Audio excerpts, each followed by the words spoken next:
Welcome to the Slop Temple. We pray this video helps. You begin immediately by making one sim ready and receptive. First, move both sims into the same household and build solid romance. High relationship points matter.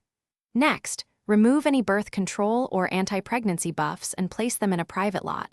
Low stress boosts success. Then use the in-game romance menu and select Try for Baby with one sim initiating. If the option is unavailable, prepare the mod or cheat alternative and keep both sims in a positive mood. Once done, approach the more complex execution, timing and modifiers. Have the initiator enter a flirty or confident moodlet before trying to increase success odds. You can trigger this with interactions, objects, or potions.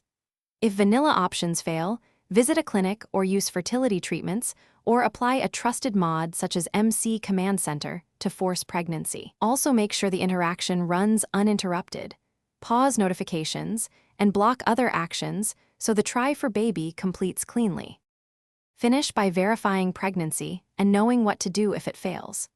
After you complete Try for Baby, check for pregnancy moodlets or the visible bump within 24 to 48 in-game hours and monitor the Somology panel. If it doesn't register, try again using a different mood or the other partner as initiator, or apply a pregnancy cheat/mod to force it. If things glitch, reset the sims, reload a backup save, and temporarily disable mods that might conflict before repeating the process. Thanks for watching. Consider subscribing if we helped you.